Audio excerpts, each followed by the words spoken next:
You don't hear dogs barking by Juan Rulfo. You go up there, Ignatius. Tell me if you don't hear any sign of anything or if you see any light somewhere. You can't see anything. We should be close by now. Yeah, but you can't hear anything. Look at that. You can't see anything.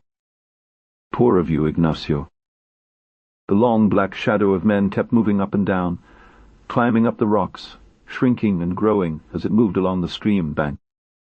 It was just a shadow, wobbly. The moon was coming out of the earth, like a round flame. We must be getting to that village by now, Ignacio. You who keep your ears out, watch to see if you don't hear the dogs barking. Remember we were told Tunaya was behind the mountain. And how long we've been out of the mountain? Remember that, Ignatius. Yeah, but I don't see any trace of anything. I'm getting tired of it. Look at me. The old man went back to the wall and recharged himself there, without letting go of his shoulder load. Although his legs were bent, he did not want to sit down, because afterwards he could not lift the body of his son, who back there, hours earlier, had been helped to throw it on his back. And so I brought him back, since... How are you feeling? Good. It's not good. He spoke little. Less and less. In rats, he seemed to be sleeping. In rats, it seemed cold. He was trembling. He knew when his son was shaking, and his feet were fitting into his spurs like spurs. Then the boy's hands, which were stuck around his neck, slammed his head like a sonasa. He would squeeze his teeth so he wouldn't bite his tongue. And when he finished saying that, he would ask, "Does it hurt so much?" "Something," he answered. I told him first, "Please call me here. Leave me here, go alone. I'll get back to you tomorrow, or as soon as you've got a little answer. I've told you about 50 times. No, he didn't even say that. There was the moon. In front of them. A large, colorful moon that filled their eyes with light and stretched and darkened its shadow further over the earth. "I don't see where I'm going any more," he said. But no one answered. The other one was up there, all lit up by the moon, with his face discolored, bloodless, reflecting a faint light. And he's down here. Did you hear me, Ignacio? I'm telling you, I don't see well. And the other one was silent. He kept walking, stumbling. He would shake his body and then straighten up to stumble again. This is no way. We were told that behind the hill was Tunaya. We've already crossed the hill. And Tunaya can't be seen or heard any noise telling us he's nearby. Why don't you tell me what you see? You going up there, Ignacio. Look at me, Father. Are you feeling bad? I'll take you to Tunaya to find a place. I'll find someone to look after you there. They say there's a doctor there. I'll take you with him. I've been carrying you for hours, and I'm not going to leave you lying here so that whoever you are, they'll end up with you. He was a little shaken. He took 2 or 3 steps to the side and straightened himself back. I'll take you to Tunaya. Look at me. Her voice became still, barely muttering. I want to go to bed for a while. Sleep up there. I'm holding you tight after all. The moon was rising, almost blue, over a clear sky. The old man's face, wet with sweat, filled with light. He hid his eyes from looking straight ahead, as he could not bend his head clutched between his son's hands. All this I do, I don't do it for you. I'm doing it for his late mother, because you were his son. That's why I'm doing it.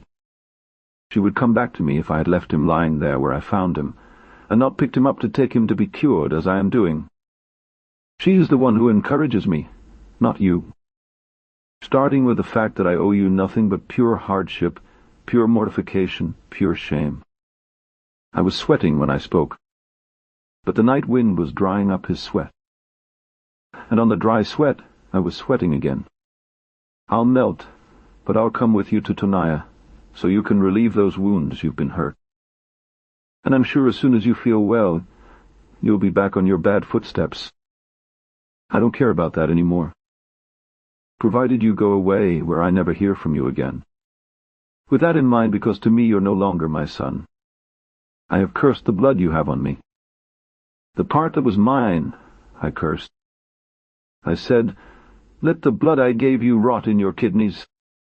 I said that since I knew you were wandering the streets, living off of the theft and killing people and good people. And if not, there's my comrade Tranquillino, the one who baptized you, the one who gave it its name.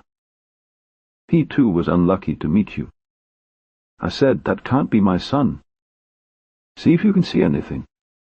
Or if you hear anything. You can do it from up there because I feel deaf. I can't see anything. Worse for you, Ignacio. I'm thirsty. Hold on a second. We should be close by now. What's happening is it's already very dark, and they must have turned off the lights in the village. But at least you should have heard the dogs bark. Just pretend to hear it. Give me some water. There's no water here. There's nothing but stones. Hold on a second. And even if I did, I wouldn't bring you down for water. No one would help me get you up again, and I just can't. I'm very thirsty, and I'm very sleepy. I remember when you were born. That's how you were back then. You woke up hungry and ate to go back to sleep. And your mother gave you water because you'd run out of her milk. You didn't have a filler. And you were very angry. I never thought you'd get that rage over your head, but it did. Your mother, rest in peace, wanted you to grow up strong. I thought when you grew up, you'd be his support. He had you all. The other son, she was going to have killed her. And you would have killed her again if she was alive by now. She felt that the man she was carrying on her shoulders had stopped straining her knees and started to loosen her feet, swinging it from side to side. And it seemed to him that his head up there was shaking like he was crying. Over her hair she felt thick drops falling, like tears. Are you crying, Ignacio? It makes you cry the memory of your mother, doesn't it? But you never did anything for her. He always paid us badly. Looks like instead of love, we'd have punched her body of evil. And you see that. Now they've hurt him. What happened to your friends? They killed them all. But they had no one. They could have said, we have no one to pity. But you? Ignatius? The village was already there. He saw the roofs glowing in the moonlight. He felt that his son's weight was crushing him when he felt the crows bend over at the last efferton. When he reached the first Tejevan, he lay on the sidewalk and let go of the body, loose as if it had been disassembled.